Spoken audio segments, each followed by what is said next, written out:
उत्तम कार्यक्रम जो भारत सरकार का कार्यक्रम है, जो हम सबको दायित्व दिया गया है देश की प्रजा होने के नाते, नागरिक होने के नाते, नागरिक होने के नाते, प्रजा नागरिक तो यह कार्यक्रम सही बात है कि एक सपना विकसित भारत 2047 तक पहुंचने के लिए किस तरह की योजनाएं हो, इससे संबंधित हमने एक विमर्श रखा और आप सभी इस विमर्श में आए। हमारे साथ इस कार्यक्रम का कोई भी दायित्व मैंने नहीं लिया था, कहना नहीं चाहिए मैंने लिया नहीं, और सारा आयोजन प्रोफेसर सिद्धार्थ शंकर जी ने और प्रोफेसर अजय जी ने किया। इसके लिए उनको बहुत बहुत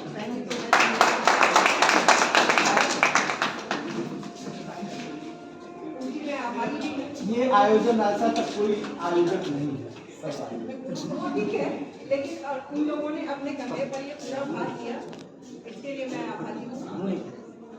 चंदन जी हमेशा हम लोगों के छोटे भाई, विभाग के सबसे छोटे मित्र कहें, उस नाते हमेशा अपना एक मजबूत हाथ हम लोगों के साथ रखते हैं, इसके लिए भी मैं उनकी आभारी हूँ। और आप सभी मोबाइल भर जाएगा मैडम, तो मैं आपके प्रति भी अपना आभार व्यक्त करती हूँ। मुझे पता है आप सभी कुछ लोग बहुत दूरी से आए हैं, कुछ लोगों ने अपनी समस्याओं को किनारे कर, और जो बात मैं हमेशा कहती हूँ कि या तो समस्याओं को गिनो नहीं तो काम करो। आज मैंने दूसरी बात सुबह में कही थी कि या तो काम करो नहीं तो बहाने बनाओ।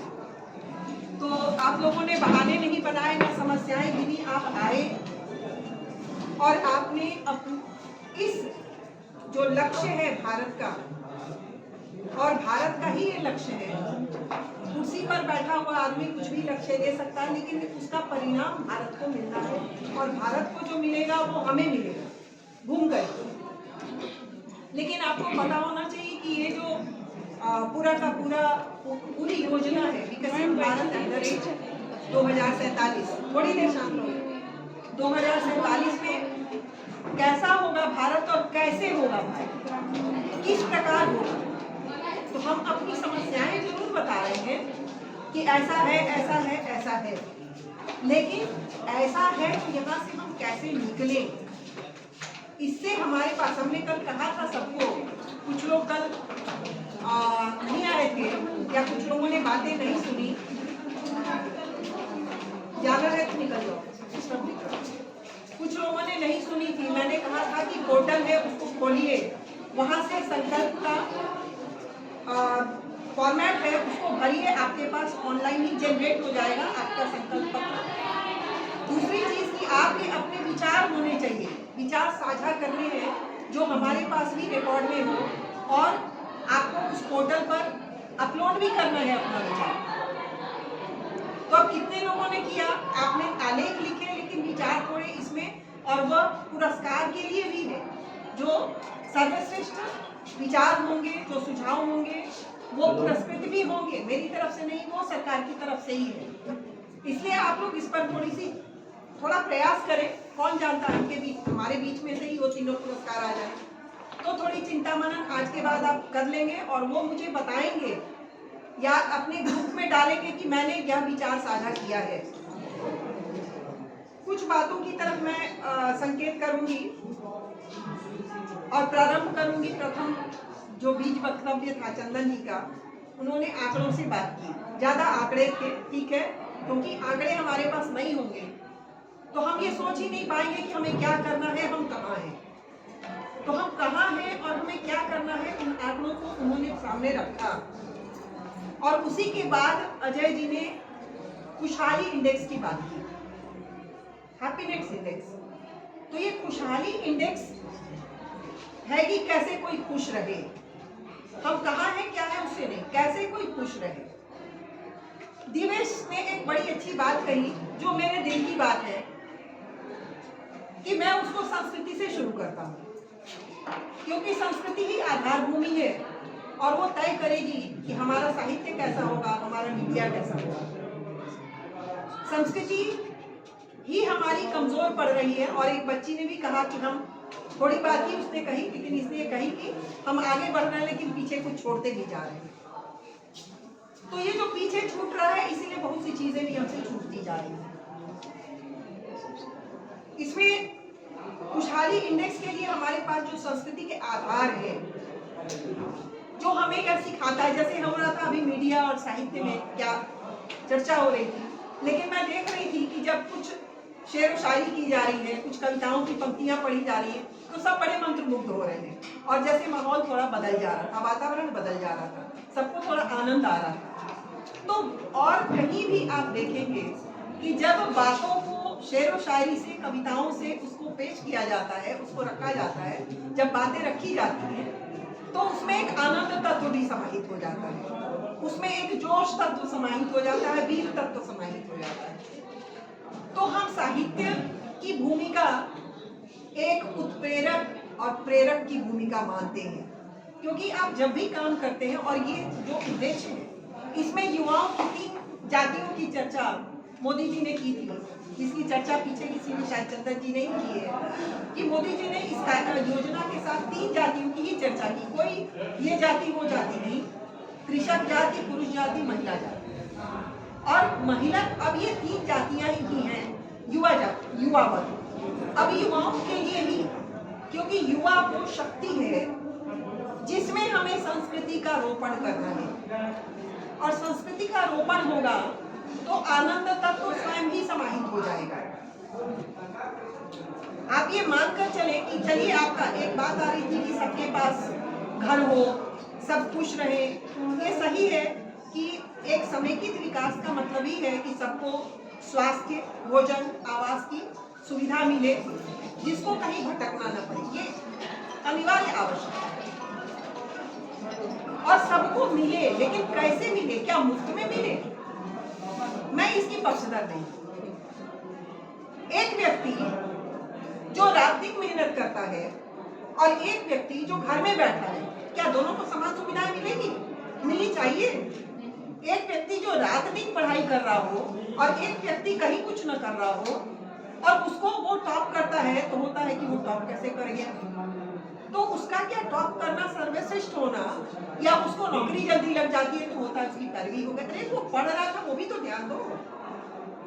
कोई व्यक्ति अपने बिजनेस को, व्यापार को चलाने के लिए रात दिन लगा है, और वो अकूत, मैं सुबह एक उदाहरण दे रही थी कि वो बच्चा इस पे पेट्रोल पंप पर उसने ये किया, डिपार्टमेंटल स्टोर में उसने इसका काम किया, डोमिनोज के को घर पहुंचाने का डिलीवरी बॉय का काम किया, और आज करोड़ों अरबों में खेल रहा है। तो उसके वो दिन भी तो देखो कि उसने कैसे उसको किया। वो बच्चा भी तो जमुई के क्षेत्र में वहीं कहीं घुल मिल जाता मिट्टी में, लेकिन आज क्यों है? तो मुफ्त में पाने की पक्षधर मैं नहीं, न देने की। हाँ, आपका प्रयास दिखना चाहिए। आप प्रयास करेंगे तो कहीं ना कहीं आप इस काबिल रहेंगे कि आप अपनी सुविधाएं, अपनी बात, अपनी जो आपकी आवश्यकताएं हैं, उनकी पूर्ति आप कर पाएंगे। इसलिए युवा वर्ग को यह सबसे पहले अपने भीतर कर्मठता, अपना लक्ष्य निर्धारित करना होगा कि आपको क्या करना है, और कर्मठ होना है। आप कर्मठ नहीं होंगे और दूसरों से तुलना करेंगे कि उसको ज्यादा मिला, मुझे कम मिला, ये नहीं होना चाहिए। हाँ, लेकिन इसका अर्थ ये नहीं कि जो व्यवस्थाएं हैं वो दुरुस्त नहीं होनी चाहिए। लेकिन व्यवस्था कोई आसमान से बरसा हुआ पानी नहीं है। व्यवस्था में भी हम आप जैसे ही लोग होते हैं। तो जब संस्कृतियों का ही क्षरण होगा, हमारे भीतर कोई नैतिकता नहीं होगी, तो चाहे व्यवस्था कितनी भी दुरुस्त कर दी जाए, वो व्यवस्था आपको सुदृढ़ नहीं होगी और नहीं आपको उससे कोई लाभ मिलना है। मैं कहती हूँ कि आपके पास यहाँ सुविधाएं नहीं है, लेकिन आप इसी व्यवस्था में बैठ तो रहे हैं, आप इसी व्यवस्था से कुछ पाने का प्रयास तो कर रहे हैं। हम भी तो इसी व्यवस्था से कुछ देने का प्रयास कर रहे हैं। तो आप इसकी ये तय करें कि आपको पाना क्या है, और अपने भीतर कर्मठता, जज्बा, जिसको कहते हैं एक प्रकार का पागलपन और नशा, ये होना चाहिए युवाओं के भीतर। और तभी जाकर के हमारा देश विकसित भारत, विकासशील नहीं, विकसित भारत, जहां हर कोई एक स्तर पर मिनिमम जिसका जो न्यूनतम जो उसकी जरूरतें हैं वो सही ढंग से पूरी हो सके। अस्पताल जर्जर है, ठीक है माना, लेकिन क्या आप मानिए कि अस्पताल जर्जर है तो उसके क्या डॉक्टर बिठाने के लिए मोदी जी उतर कर आएंगे या नीतीश कुमार जाकर बैठेंगे? वो डॉक्टर को अपनी भूमिका खुद निभानी होगी। वहां दवाएं आ रही हैं या जो ऑपरेटर्स या जो उनके इंस्ट्रूमेंट्स आ रहे हैं उसकी देख रेख करने के लिए कर्मचारी नियुक्त है, लेकिन क्या वो उन कर्मचारियों को चलाने के लिए कहीं कोई दूर से बैठा हुआ मंत्री, डीएम, एसपी कोई आएगा कि उसको खुद करना है? तो ये नैतिकता जो जब तक नहीं होगी तब तक विकसित भारत की कल्पना हम नहीं कर सकते। इसलिए युवाओं को कहीं ना कहीं सबसे ज्यादा, ताकि यही युवा आगे जाकर के आज के दिन में, जहां तक मुझे लग रहा है 5वें स्थान पर युवा है विश्व के, इसमें युवाओं की संख्या, तो युवाओं की संख्या इतनी अधिक है हमारे देश में, तो इसके माध्यम से तो हम पता नहीं क्या क्या कर सकते हैं। अब न्यूनतम से महत्तम की तरफ जाने की बात है कि जो सबसे कम है वहां से हमको सबसे अधिक की तरफ जाना है। तो इसके लिए क्या करना होगा? अपना लक्ष्य सिद्ध करना होगा। हमें करना क्या है? आज आप लोगों को सिद्धार्थ सर ने कहा नहीं, जो बच्चे नहीं बोले सब बोलो।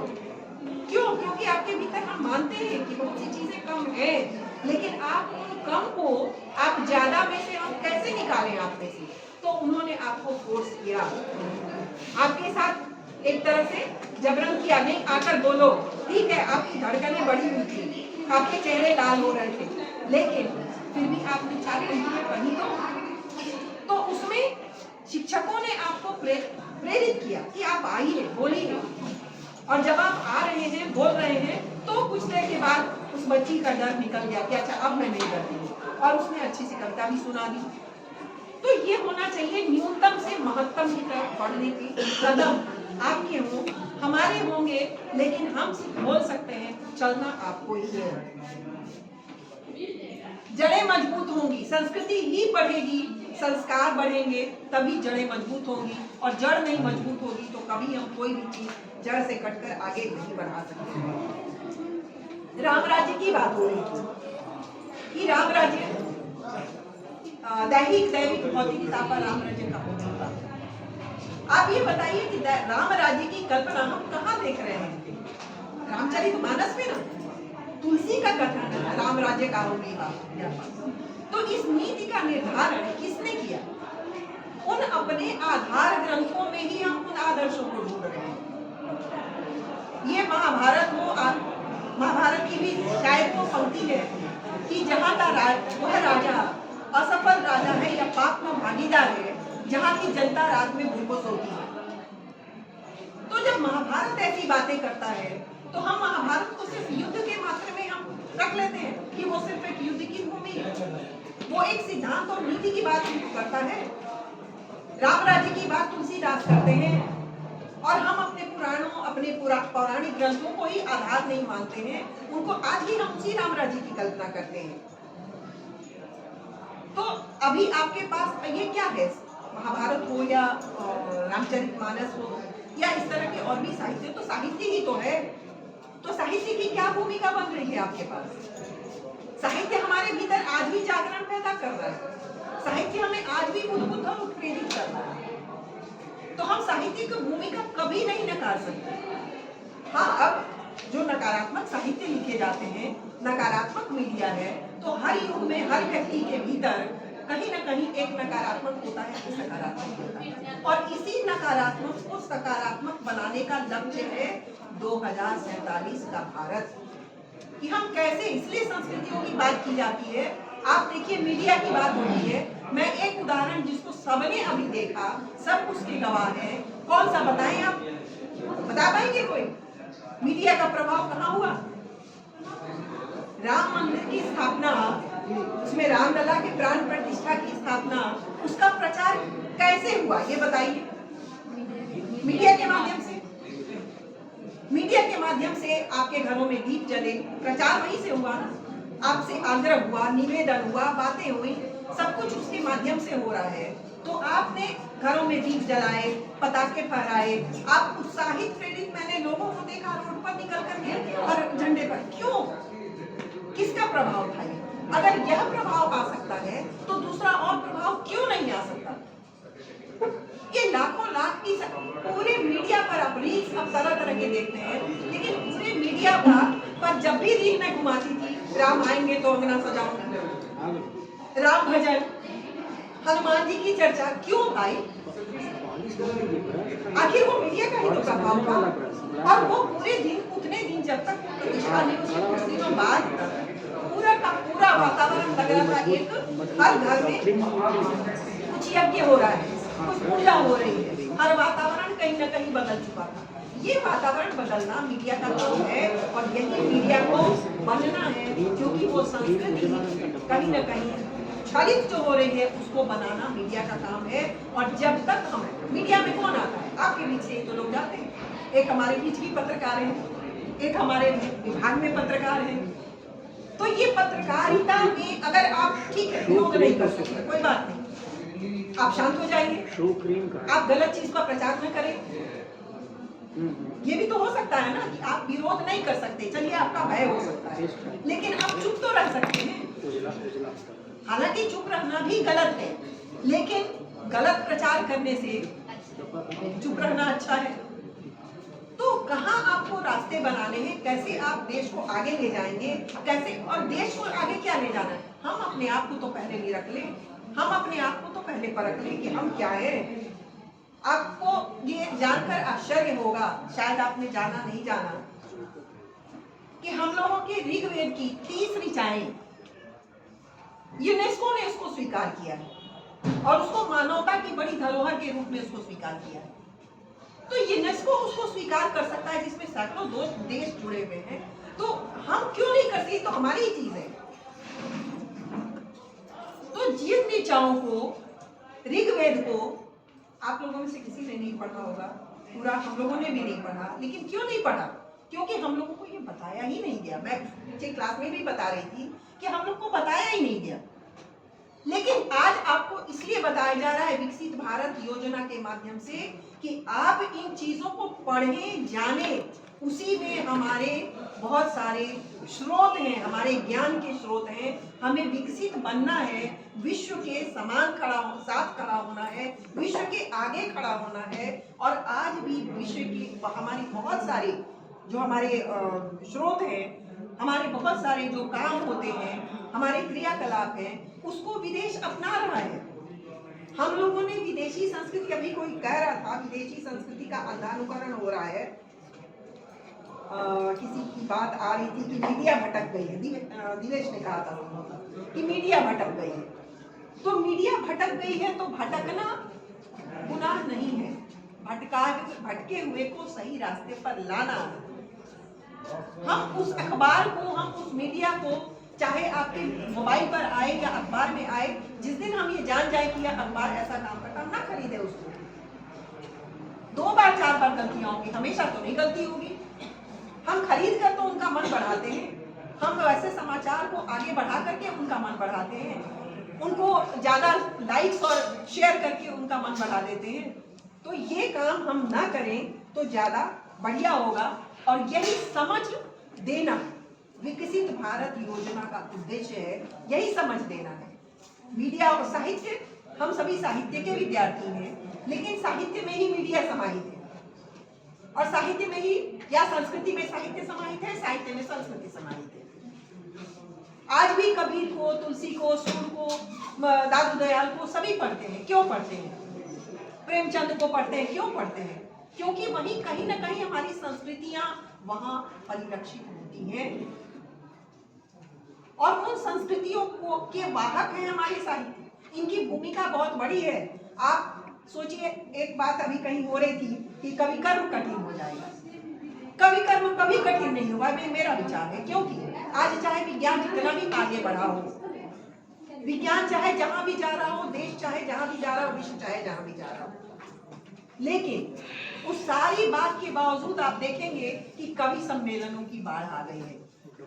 विश्वास, कुमार विश्वास, उनका चैनल देखिए कितने लोग देखते हैं। और कुमार विश्वास का जो चैनल है या और भी बहुत सारे चैनल से मुझे अभी मतलब ध्यान नहीं है, जिसमें वो ऐसी बातों की चर्चा होती है जहाँ संस्कृति का निर्माण होता है, जहाँ युवाओं के चरित्र का निर्माण होता है, जहाँ बेबाक करने में कोई चूकता नहीं है, कविताओं के माध्यम से बेबाकी आती है। तो ये बेबाकी कविताओं में है, जहाँ आपने पता नहीं आप लोगों ने देखा है कि नहीं देखा है, चैनल आता है नेताजी फंस गए या क्या इस तरह का घेरे, नेताजी घेरे में।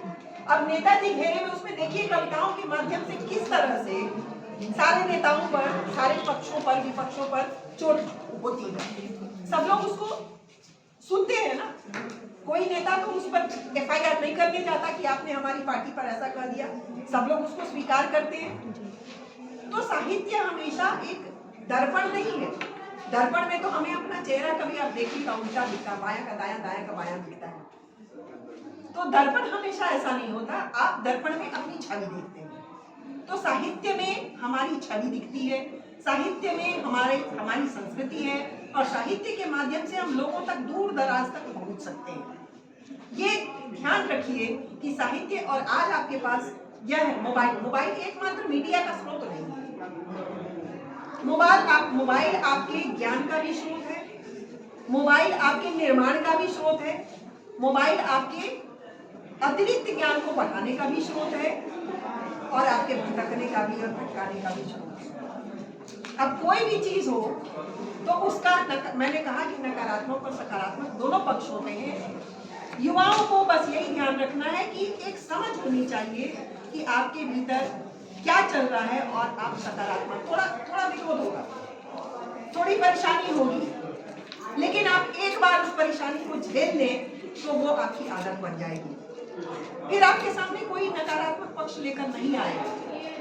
काम करना सीखिए, और युवाओं को, मोदी जी ने इसलिए युवाओं को लक्ष्य करके कहा है कि आप उनके भीतर, हम शिक्षकों को, बहुत सारे शिक्षक गए थे राजभवन में, इस कार्यक्रम का उद्घाटन हुआ था, मोदी जी ने कुछ उस उद्घाटन में संबोधित किया था और शिक्षकों को ही बुलाया गया। आप ये बताइए सभी शिक्षकों को क्यों बुलाया गया? कोई तो वजह होगी। हम लोगों पर ये दायित्व दिया गया कि सभी शिक्षकों को अपने युवाओं के भीतर ऐसा डालना है। तो अगर हम ही वो ना बने, हमें आत्मावलोकन करना है। आत्मावलोकन की बात आत्मपरिमार्जन करना है, और ये आत्मावलोकन और आत्मपरिमार्जन, हम गलत हो सकते हैं कहीं, लेकिन हम अवलोकन के माध्यम से अपनी गलतियों को माने, स्वीकारे, परखें। अगर हम ये कर लेते हैं तो हम परिमार्जन भी करेंगे। और यही बताने के लिए सारी चीजें आप लोगों के सामने रखी जा रही हैं कि आप भी आत्मावलोकन करें, आत्म परिमार्जन करें। गलती होगी, गलतियां होंगी, इसको मानकर चलिए। मैं भी मानती हूँ, मुझसे भी गलतियां होती हैं, मैं भी हर जगह शुद्ध नहीं हूँ, लेकिन अगर एहसास हो गया कि मैं कहीं गलत हो रही हूँ तो उसका एहसास ही होना चाहिए। अगर आपके भीतर वो दो पंक्ति उनकी है ना, विद्यापति की पंक्ति, जय जय भैरवी असुर भयावनी पशुपति भाभी माया, तो असुर भयावनी कौन से असुर का भय? वो सिंह पूंछ वाले असुर का भय नहीं। आपके भीतर जो असुर है, देवी वंदना में वो कहते हैं हमारे भीतर जो असुर है उसमें भय पैदा करो। सिंह पूंछ वाले को देख के तो दूर से भाग जाओगे, तुम्हारे बगल में बैठा हुआ कौन असुर है इसको पहचानोगे, जिसको सिंह पूंछ नहीं है। तो अपने भीतर जो असुर है उसमें भय पैदा करो ताकि उसका शमन हो सके। आपके भीतर जो देव तत्व है उसको उभार सको। मनुष्य है, वो देवता नहीं है, लेकिन देव तत्व है उसमें, इसको मानिए और अपने भीतर के देव तत्व को उभारिए। और वही देव तत्व, वही संस्कृति आपके भीतर, चाहे जब आपके भीतर जगेगी, युवाओं के भीतर जगेगी, युवा सशक्त होंगे, तभी हमारी मीडिया हो या हमारा साहित्य हो, हमारी संस्कृति मजबूत होगी। ये सभी मजबूत हो जाएंगे एक साथ। आज इसका प्रश्न ही क्यों उठ गया है? बहुत सारी चीजें प्रश्नों के घेरे में क्यों? क्योंकि हम अपनी संस्कृतियों से ही छूटते जा रहे हैं। आप कम से कम इस कार्यक्रम के माध्यम से एक प्रण लेकर के जाएं कि घर में बैठ करके आप वेदों को देखें कि वे वेद क्या कहते हैं। हमारे ये जो अलग अलग वेद हैं, आयुर्वेद है, योग है, वो सब क्या कर रहे हैं, बहुत नहीं, थोड़ा थोड़ा जान लीजिए कि वो क्या है। आपकी जिज्ञासा और आपका जो उसके प्रति आकर्षण वो खुद ही जग जाएगा। मुझे कुछ कहने की जरूरत नहीं पड़ेगी। मैं एक उदाहरण आपको बताऊंगी और अपनी बात समाप्त करूंगी, बहुत देर से आप लोग बैठे हैं। एक बार ऐसे ही क्लास में, कक्षा में, जैसे मैं अभी बोल रही हूँ वैसे ही बोलती रहती हूँ, तो कबीर पर मैंने बातें बताई और गुरु शिष्य पर। अभी गुरु की बात हो रही थी कि गुरु ऐसे, गुरु का मान, ठीक है, ये बात सही है कि आज गुरु भी गुरु नहीं है, इसको स्वीकार करना चाहिए, लेकिन ये भी कहना होगा कि शिष्य भी शिष्य नहीं। तो ना गुरु गुरु रहे ना शिष्य शिष्य रहे, तो गुरु शिष्य संबंध तो वही संबंध, शिक्षक और छात्र का संबंध। ऐसा मैं क्लास में कबीर को पढ़ाते समय मैंने कई बार बच्चों को समझाया। आपको पता होगा कि मैंने योग की बात की कि कबीर का योग पढ़ो, झीनी झीनी बीनी चतरिया पढ़ो, और ये षट चक्र पढ़ो, थोड़ा थोड़ा मैंने चित्र बना के बता दिया। बस यही कहा कि पढ़ो, थोड़ा देखो। और स्टेशन पर उस समय एक चित्र बना हुआ था योग की कुंडली जागरण का। मैंने बच्चों को कहा कि स्टेशन जाते हो जाके एक बार देख लो, वहां बना हुआ है इस जगह पे। वो गए, आप विश्वास करेंगे, वो पढ़ करके मुझे भीतर जिज्ञासा हो गई, और वो उसके बाद विवेकानंद रामकृष्ण मिशन आश्रम चले गए। वहां जाकर उन्होंने पूरा विवेकानंद का साहित्य खंगाला, रामकृष्ण मिशन का साहित्य खंगाला, योग को खंगाल डाला, और मेरे से ज्यादा जानकारी रखी। उसके बाद आया यहाँ चित्र लगाया, जैसे आप लोग पोस्टर लगा रहे हैं, कई चित्र लगा डाले विवेकानंद के, रामकृष्ण परमहंस के, कुंडलिनी के, योग चक्र के, क्या क्या। मैं हंस दी, मैंने कहा ये सब क्या है। तो मैं हम लोग रामकृष्ण मिशन चाहते हैं। और मिशन के बाद उनके भीतर जो योग के प्रति ये हुआ, एक दिन एक बच्चे ने पूछा, मैम आपको मैं गुरु कर सकता हूँ क्या? तो मुझे हंसी आ गई। मैंने कहा तुम शिष्य बनने लायक हो क्या? कहा आप आजमा लीजिए। तो ये खेल की बात नहीं, ये आपके बीच से ही कोई बच्चा निकलता है, आप उसको अपने भीतर जगाइए तो सही। आकर्षण अपने भीतर अपने आप पैदा होगा। मैं क्यों कहूँ कि आप जबरिया की ये करिए। मैं एक रसगुल्ले का एक कण चटाऊंगी, आप खुद ही रसगुल्ले की दुकान की तरफ जाएंगे, दौड़ेंगे कि भाई वो बड़ा अच्छा था, क्या है। तो आप थोड़ा सा उसको समझने की, अपने वेद वेदांगों की, महाभारत आदि में, रामचरितमानस में जो भी चीजें हैं उसको थोड़ा परखने की जरूरत है। उसके बाद तो आप पूरा भोजन करेंगे, मुझे पता है उसमें से कुछ लोग खड़े भी होंगे। और मैं आज के बाद दूसरे दिन मैं ये प्रण चाहती हूँ आप लोगों से आज, कि कितने लोग उसमें से जाकर के उसका खड़ा लेंगे। यहाँ हाथ ऊपर कर दिए, हाथ तो सभी के ऊपर उठेंगे, मैं जानती हूँ। कम से कम झूठा ही सही, आश्वासन तो दे लो। लेकिन एक चर्चा होनी चाहिए, नहीं सिर्फ चर्चा नहीं होनी चाहिए। ये बात हो रही थी ना, वो क्या था, दुर्नीति, दुराचार, असत्य, ये सब की सब आप करें, लेकिन सत्य की, नीति की चर्चा होनी चाहिए। मैं कोई चर्चा नहीं चाहती, मैं सिर्फ ये चाहती हूँ कि आप इन चीजों को जितना अपना पाते हो व्यावहारिक जीवन में, उनको आप अपनाएं। मैं नहीं करती हूँ सत्यवादी हरिश्चंद्र बन जाइए और घर बेच करके रोड पर निकल जाइए, वो नहीं करती हूँ। लेकिन आप व्यावहारिक जीवन में जो भी इसको कर सकते हैं, जितनी नीति अपना सकते हैं, जो आपके रास्ते की बाधा न बने, उसको आप अपनाएं। ये आपके भीतर के देव तत्व को उजागर होने के बाद आप क्या कर पाएंगे। और अगले बार मैं चाहती हूँ, ये एक कड़ी है, आप ये ना भूलें, ये एक कड़ी है, श्रृंखला होगी पूरी। उस श्रृंखला के बाद मुझे चाहिए कि आप लोगों ने आज के बाद कौन सी प्रतिज्ञा को अपने भीतर पूरा किया। 2 लाइन ही सही, 4 लाइन ही सही लिख कर लाएंगे। 2-4 लाइन में तो मुझे नहीं लगता किसी तरह की कोई परेशानी है। और ये आप अपने विचार जरूर साझा करेंगे। इस पर आपका ग्रुप है ना, समूह है, उसमें अपने विचार जरूर लिखेंगे। मैंने आज नहीं जबरदस्ती की कि आज आप सुन ले, पढ़ ले, उसके बाद कुछ आपके भीतर समझ में आ जाए तो थोड़ा विचार जरूर इस पर दें, और वही विचार फिर आपके उस पर पोर्टल पर जाएंगे। ठीक है, आज के लिए आप सभी को पुनः असंख्य बार आप सबको धन्यवाद। हमारे कैट 21 के 2 विद्यार्थी आ गए, ये मेरे लिए और भी आह्लादकारी है।